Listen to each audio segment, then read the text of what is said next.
Assalamualaikum warahmatullahi wabarakatuh. Pada hari ini saya ingin membahas tugas CGP saya, yaitu koneksi antar materi modul 1.1.A.8, kesimpulan dan refleksi pemikiran Ki Hajar Dewantara. Fasilitator Ibu Lailatul Huriyah SEMPD, dan pengajar praktik saya Ibu Ismin dari SESOS MSI.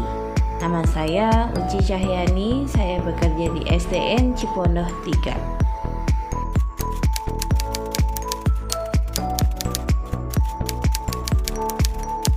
Sebelum saya mempelajari modul 1.1, saya percaya dengan pembelajaran yang selama ini saya gunakan, yaitu Teacher Center, pembelajaran yang berpusat kepada guru. Ketuntasan belajar siswa dilihat dari aspek kognitif anak, yang artinya ketuntasan belajar siswa dilihat dari penilaian harus di atas nilai KKM. Jika di bawah KKM, maka dianggap tidak tuntas dalam pembelajaran itu. Pembelajaran lebih banyak dilakukan dengan membaca atau menulis saja, sehingga siswa pasif dan kurang dalam pemahamannya.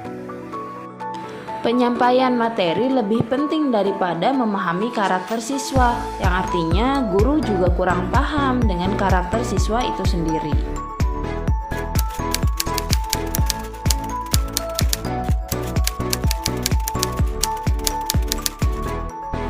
Setelah saya mempelajari modul 1.1 ini, seketika pikiran saya terbuka. Ternyata selama ini metode pembelajaran yang saya gunakan tidak selalu benar.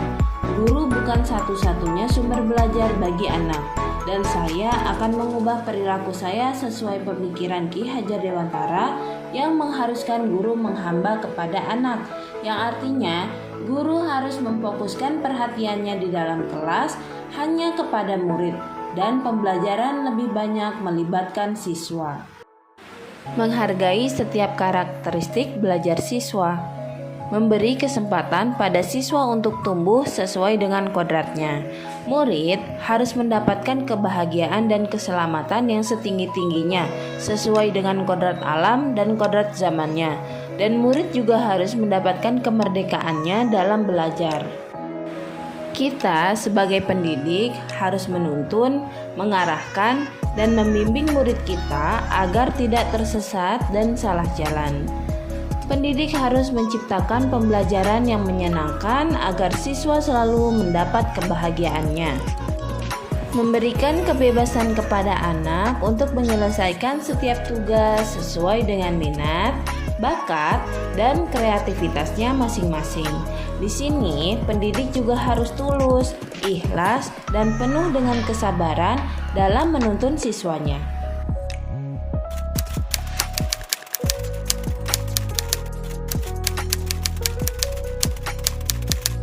Penerapan cerminan pemikiran KHD di kelas. Yang pertama yang akan saya lakukan adalah merancang materi pembelajaran yang bervariasi dan interaktif, juga menyenangkan sesuai zamannya, dengan melibatkan semua peserta didik untuk berperan aktif. Pembelajaran dilakukan dengan cara menuntun, bukan menuntut, agar peserta didik tidak takut untuk menunjukkan bakatnya. Pembelajaran tidak hanya berfokus pada aspek kognitif saja, tapi melainkan memperhatikan aspek afektif dan psikomotor siswa. Guru menciptakan pembelajaran yang menyenangkan dengan mengintegrasikan permainan dalam pembelajaran. Dalam konsep Merdeka Belajar, pada setiap pembelajaran, siswa akan mencapai tujuan profil pelajar Pancasila. Pembelajaran harus mengutamakan budi pekerti di setiap harinya, dan pendidik harus menuntun peserta didik agar mampu membedakan yang baik dan yang tidak baik.